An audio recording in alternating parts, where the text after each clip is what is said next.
வணக்கம் ஃப்ரெண்ட்ஸ். இன்றைக்கி நாம் போர்க்கு பட்டர் மசாலா செய்ய போகிறோம். அதாவது சிக்கன் பட்டர் மசாலா மாதிரியே போர்க்கு பட்டர் மசாலா. இதுதான் போர்க்கு நாம் 3/4 கிலோ வாங்கியிருக்கிறோம். ஓகே, 4 பேர் சாப்பிட்றதுக்கு 3/4 கிலோ போதும். போர்க்கு ரொம்ப ப்ரோட்டீனில் ரொம்ப ரிச்சானது. ஓகே, போர்க்கு. ஓகே, இதை நாம் முதல்ல செய்ய வேண்டியது என்னென்னா ரொம்ப சிம்பிள் தான். இது முதல்ல போர்க்கு என்னடா கொஞ்சம் ஹார்டானது. அதனால் முதல்ல அதை நாம் என்ன பண்ணணும், குக்கரில் போட்டு ஒரு 2 விசில் வர அளவுக்கு வேக வச்சுக்கணும் முதல்ல. இப்போ கறி வெந்துட்டு இருக்குது. வேகத்துக்குள்ள நாம் என்ன பண்ணுறோம், 2 வெங்காயம் 2 தக்காளி எடுத்து நல்லா அரிஞ்சு வச்சுக்கிறோம். பொடி பொடினா அரிஞ்ச அவசியம். நம்ம மிக்சியில் போட்டு அரைக்க போகிறோம். அதனால் சாதாரணமாக அரிஞ்சால் போதும்.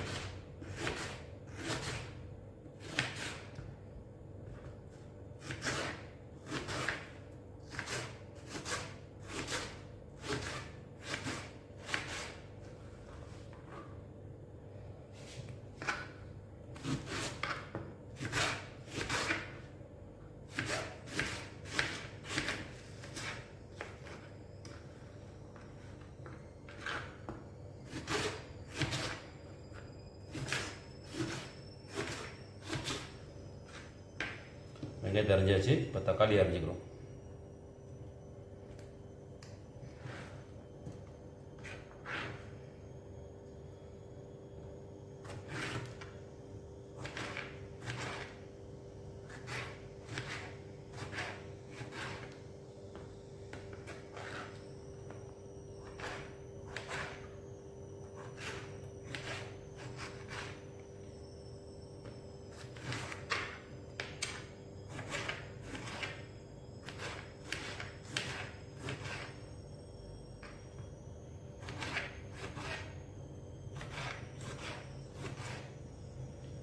வெங்காயம் தக்காளி அரிஞ்சாச்சு. இப்போ 2த்தையும் போட்டு வதக்கிக்கிறோம். வானலை போட்டு வதக்கிக்கணும்.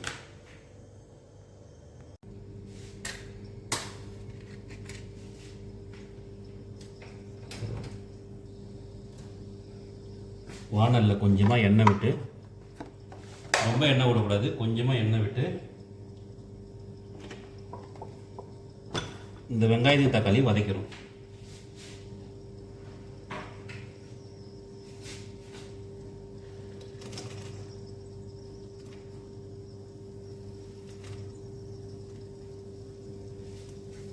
ரெண்டுத்தையும் ஒன்றா போடக்கூடாது. முதல்ல வெங்காயத்தை கொஞ்சம் வதக்கிக்கணும். வெங்காயம் வதங்கின பிறகு தக்காளி போட்டு வதக்கணும்.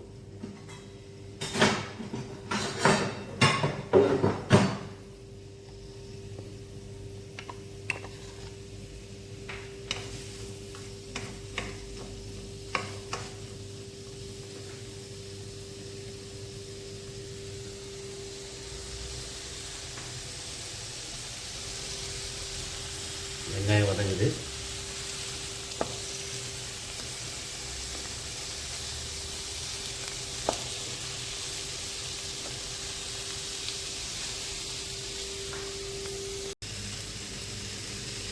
இப்போ வெங்காயம் ஓரளவுக்கு கொஞ்சமாக வதங்கிட்டு, இப்போ தக்காளி போட்டு வதக்கணும்.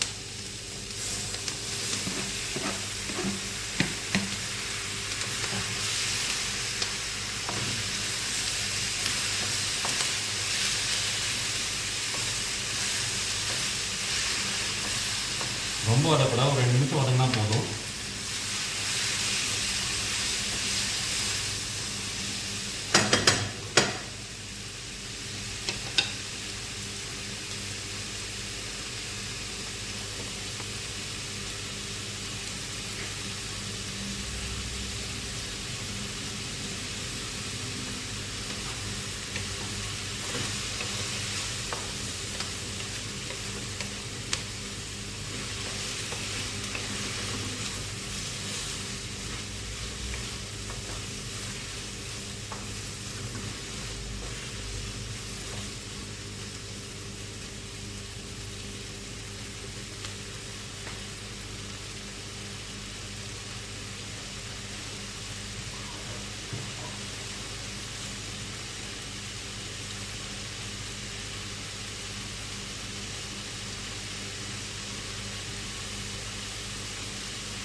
கொஞ்சமாக புதினா சேர்த்துக்கணும்.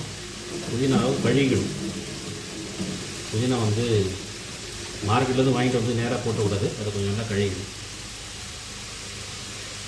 புதினா கொஞ்சம் சேர்த்துக்கலாம். சேர்த்து அதையும் கொஞ்சம் வதக்கணும்.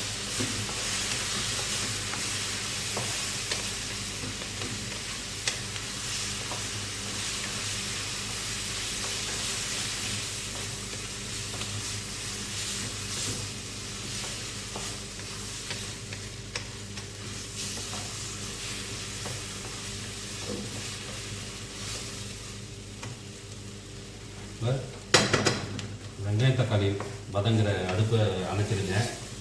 அணைச்சிட்டு கொஞ்சம் ஆற விடுங்க. ஏன்னா மிக்சியில் போட்டு அரைக்கணும், சுட சுட போடக்கூடாது. மிக்சியில் போட்டால் அது வந்து மிக்சிக்கு டேமேஜ் ஆகிட வாய்ப்பு இருக்குது. அதனால் வந்து கொஞ்சம் ஆற விட்டு அப்புறமா மிக்சியில் போடணும்.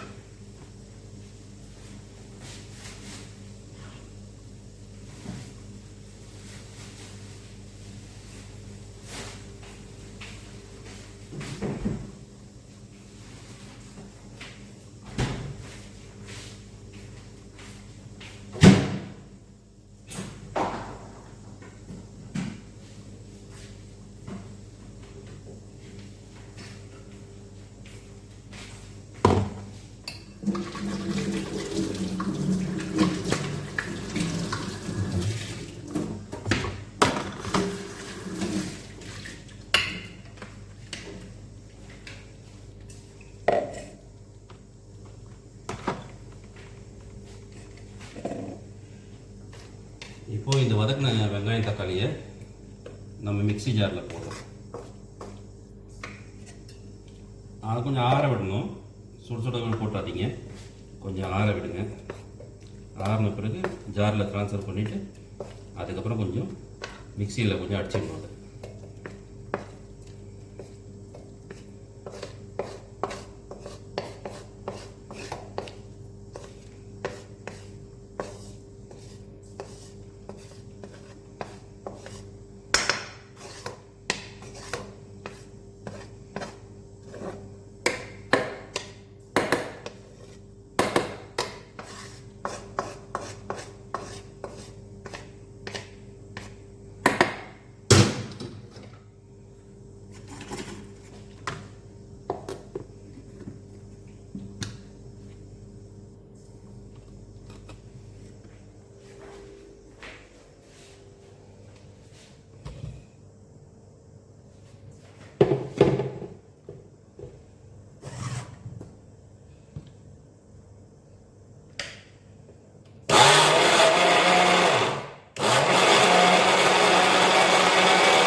அரைச்சாச்சு.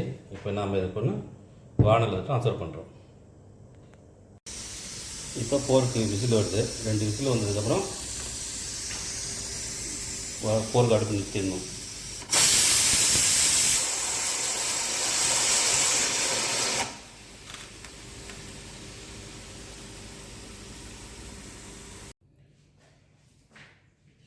இப்போது குக்கரில் வேக வச்ச போர்க்கை எடுத்து இப்போ பொடி பொடியாக நறுக்கிறோம். ஏன் முன்னாடியே நறுக்கி குக்கரில் வேக வைக்கிறதுன்னு நீங்கள் கேட்பீங்க. அப்படி செய்ய முடியாது. ஏன்னா போருக்கு வந்து ரொம்ப ஹார்டாக இருக்கும். எடுத்தோடனே நம்மளால் நறுக்க முடியாது. அந்தளவுக்கு நம்மகிட்ட வந்து புச்சரு நைஃப் இருக்கணும். அதாவது வந்து கசாப்பு கடைக்காரன் வச்சுக்கிற கத்தி இருந்தால் தான் நம்மளால் வந்து பொடியை நறுக்க முடியும். அதனால் பெட்டர் நம்ம வந்து முதல்ல வந்து குக்கரில் வேக வச்சுட்டு அதன் பிறகு எடுத்து பொடியாக நறுக்கணும்னா ரொம்ப ஈஸியாக இருக்கும், நறுக்க முடியும். வேக வச்ச பிறகு கொஞ்சம் சாஃப்டாகிடும்.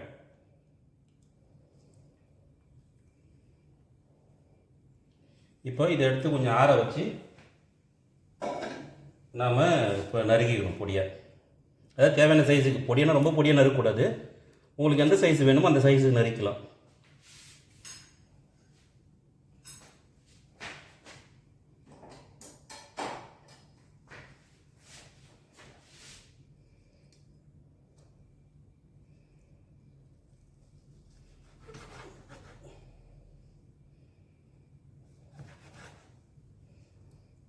பாருங்கள், இந்த சைஸுக்கு நறுக்கினா கரெக்டாக இருக்கும்.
இப்போ இதை பொடியை நறுக்கியாச்சு.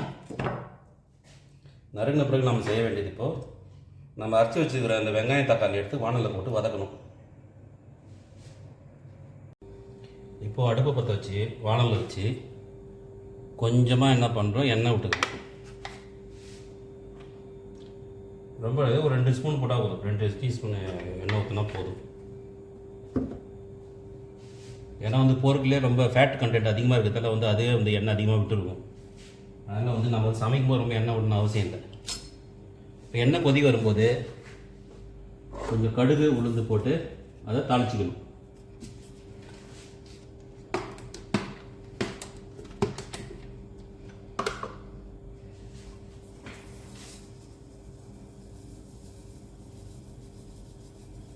கொஞ்சம் கடுகு போட்டு கடுகு வெடித்து வரும்போது கொஞ்சமாக உளுந்து போட்டுருணும். வெள்ளை உளுந்து, கருப்பு உளுந்து போட்டுறாதீங்க, வெள்ளை உளுந்து.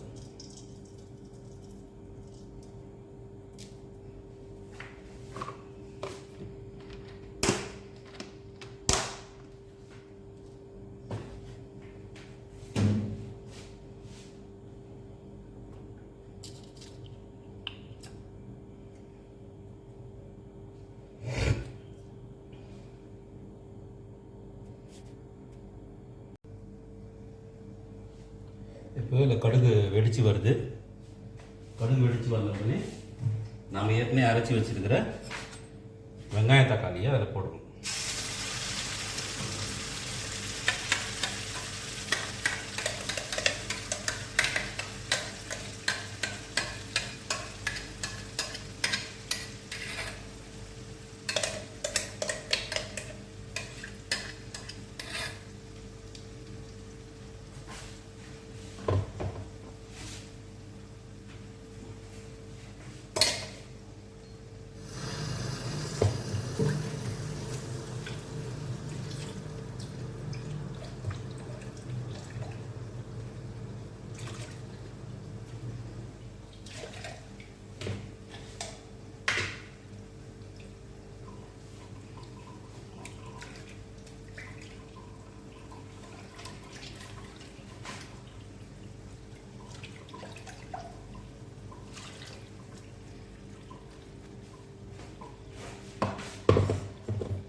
கொஞ்சமாக லைட்டாக வதக்கிக்கணும்.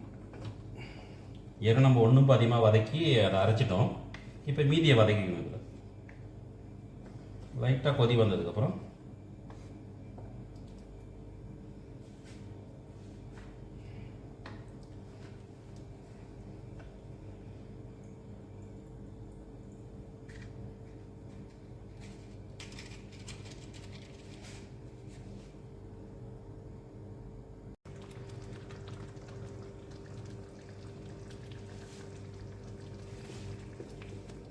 லேசாக வரும்போது இதில் வந்து ஒரு 30 கிராம் பட்டர் போட்டு விடுங்க.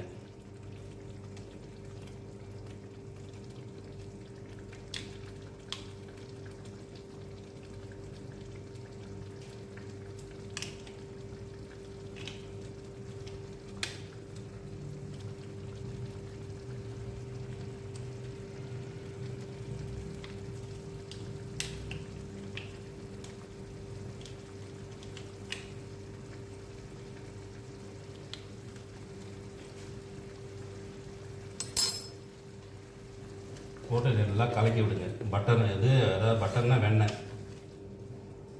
அந்த வெண்ணெய் கொஞ்சம் கரைஞ்சி வரணும் வதக்கிட்டு.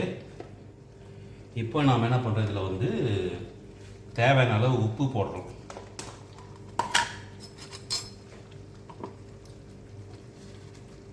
நான் கொஞ்சம் உப்பு அதிகமாக சாப்பிட்றதால ஒரு 2 டீஸ்பூன் உப்பு போட்டுக்கிறேன்.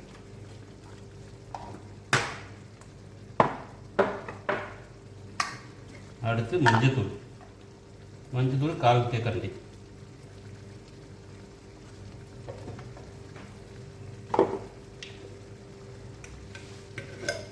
மிளகாத்தூள் ஒரு 2 தேக்கரண்டி.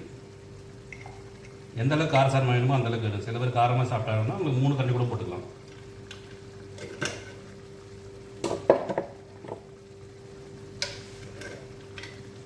கொஞ்சமாக கொத்தமல்லி தூள் ஒரு 1/2 டீஸ்பூன் போதும்.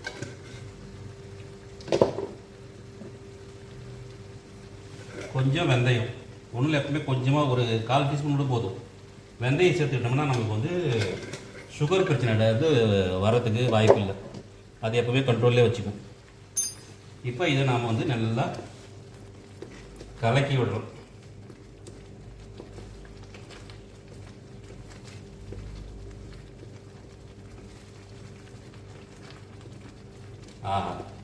அந்த கிரேவி மனம் இப்போயே வர தொடங்கிடுது. ஒரு 2 கொதி வந்ததுக்கப்புறம் அரிஞ்சி வச்சிருக்கிற போர்க்கு எடுத்து அதில் கலந்துடும்.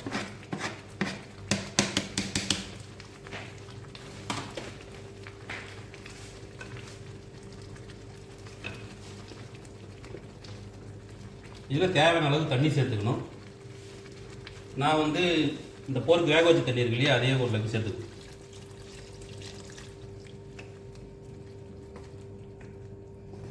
ரொம்ப விட்டுறாதீங்க, ரொம்ப தண்ணியாகிடும். கொஞ்சம் கிரேவி இருந்தால் தான் வந்து சாப்பிட்றதுக்கு கொஞ்சம் நல்லாயிருக்கும்.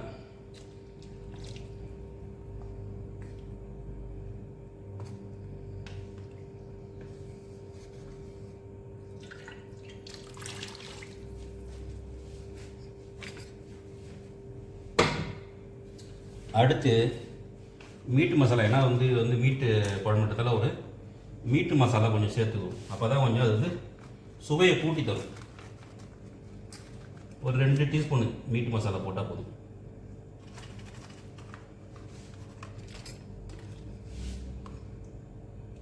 போட்டு 2 கொதி வரணும்னு மூடி விட்டுடும். மூடி வேக விட்டுணும்.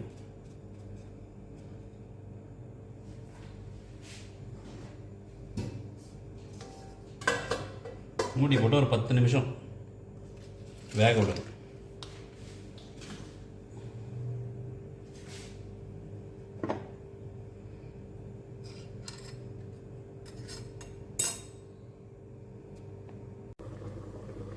ஓகே ஃப்ரெண்ட்ஸ், இப்போ ஒரு 10 நிமிஷம் கொதிச்சிடுது.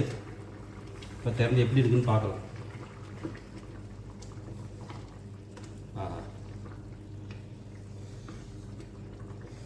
நாம் போட்ட பட்டரும் போர்க்கில் இந்த கொழுப்பும் சேர்ந்து நல்லா அழகாக திரண்டு வந்திருக்கு.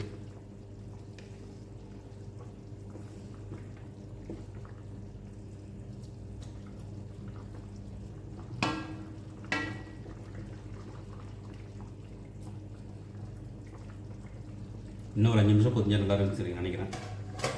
மூடி இன்னும் கொஞ்சம் கொதிக்கணும்.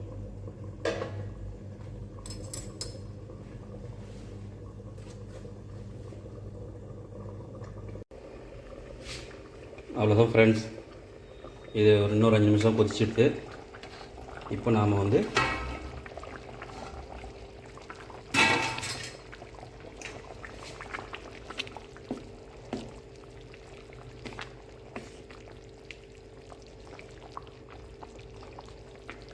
செமையாக வெந்துடுது பன்னீர் பட்டர் மசாலா. இதை வந்து நீங்கள் வந்து சப்பாத்தி கூட சாப்பிட்லாம், சோறு கூடயும் சாப்பிட்லாம், நல்லா கலந்து சாப்பிட்லாம். அவ்வளோவும் புரோட்டீனு, ரொம்ப சத்தானது. செஞ்சு சமைச்சு பாருங்கள் ஃப்ரெண்ட்ஸ். எப்படி இருக்குன்னு கமெண்ட்ஸில் போடுங்க. தேங்க்யூ, பாய் பாய்.